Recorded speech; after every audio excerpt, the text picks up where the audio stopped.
Hello and welcome to a brand new episode of Beat the Experts, brought to you by Falcone Moon Ford. Alongside Mike Bires, I'm Andrew Chiappazzi.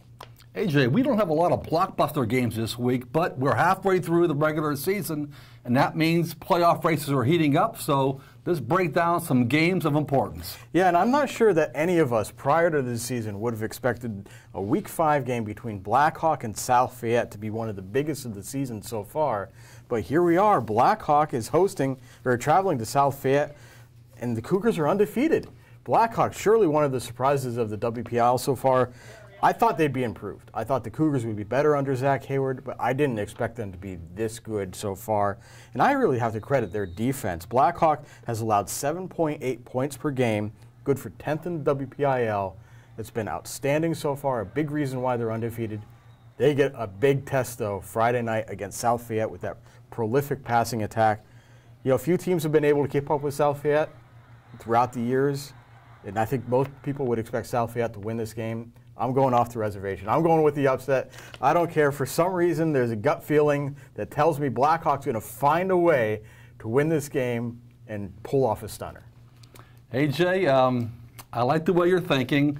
I really like the way that Zach Hayward has rebuilt that program at Blackhawk. It's really a cool story, but there are some facts that we have to get to that really speak of how well South Fayette is doing since Joe Rossi's been the coach. This is his 12th season. Just for the record, Joe Rossi's record overall is 122 and 19. Mm-hmm. That's a pretty good percentage of winning football. Okay, at home in conference games since the 2012 season, they are 32-0. They have not lost a home game since they lost a seat in the cell in 2011. Overall in home games since that time, they're 37-1. Their only loss was a high-scoring affair in the playoffs against Newcastle. So they're hard to beat at home. And also, Joe Rossi in South Fayette is the capital of quarterbacks since he's been here, okay? There are 8 quarterbacks in WPIAL history to throw for over 7,000 yards, 3 of them from South Fayette: Brett Brumbaugh, who threw for 11,000, Drew Saxton, and Christian Brumbaugh. And they have a very good quarterback this year in Jamie Diven, who transferred from West Allegheny. So as much as I like to see Blackhawk pull off a major upset here, I can't see it happening. You know, one of the other surprises besides Blackhawk this year has been Cornell's rebirth. I just wasn't sure if this was going to be another rebuilding year for Cornell, or if they were going to finally be able to take a few steps forward. And they've taken those steps forward. They've beaten some bad teams, but they are 3-1, and they host Rochester, which is 4-1 this week. You know, this is easily the biggest test for Cornell so far this season. They have beaten, like I said, some really bad teams to get those 3 wins.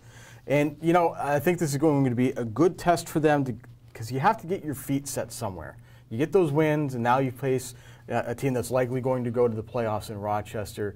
Cornell's got some great pieces in Zaire Harrison and Moon transfer Luke Piccolo, but Rochester is just too strong, too experienced. They bounced back well from their loss to Olsh by dismantling Union. I think Noah Whiteleather and Darius Gooseby are going to lead Rochester to a win Friday night. Hey, AJ, Cornell is a pretty cool story. I really like the job that Coach Ed Dawson has done in his 3 years there.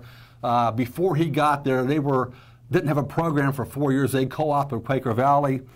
His first 2 years, they went 1-17, but they're winning football games right now. This is the biggest home game probably since 2011 when they were a playoff team. Mm-hmm. But I just think, like you said, Rochester is an established program. Coach Gene Matzock's been there. Him and his brother, Danny Matzock, have been there forever. Just a great program there. Cornell is making great strides. You know, they have 34 kids on their roster, and they are the 4th smallest team in the WPIAL. And just by comparison, Hopewell is a 3A school. Hopewell got 34 kids on their roster. So Dawson's building a program, but Rochester wins this game on Friday night. Moon hosts Bethel Park on Friday night in a battle between teams jockeying for a playoff spot in that section.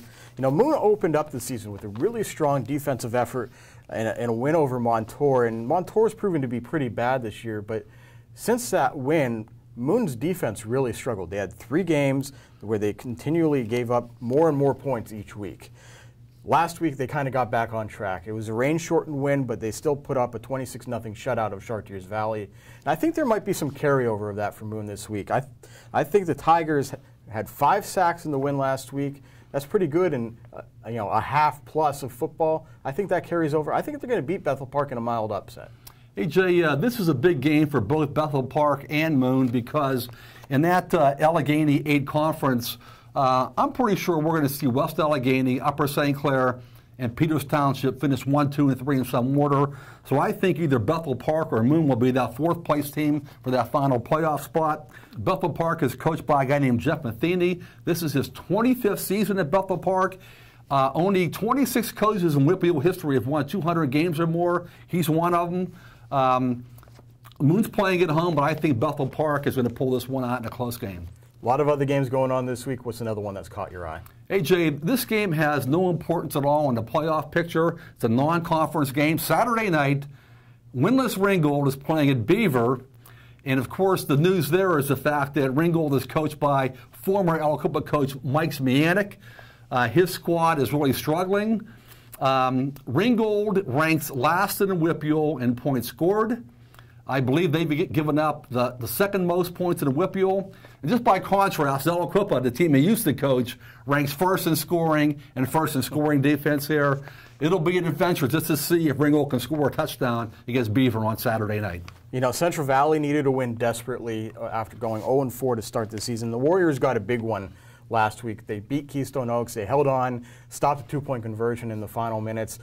So now that Central Valley's got that win out of the way, they play Waynesburg this week and should be an easy win for Central Valley. And suddenly the Warriors will be back in the playoff picture. So it'll be very interesting to see how Mark Lyons' group does going forward here. Hey, Jay, I like your thinking there because I think Central Valley can regroup her and possibly challenge for that 4th and final playoff spot out of that conference. Should be very interesting. That does it for this week's episode of Beat the Experts. You can keep track of all of these games on timesonline.com. And please join us at noon Wednesday and Thursday at timesonline.com for the next editions of Game On. So for Mike Bires, I'm Andrew Chiappazzi. That does it for now.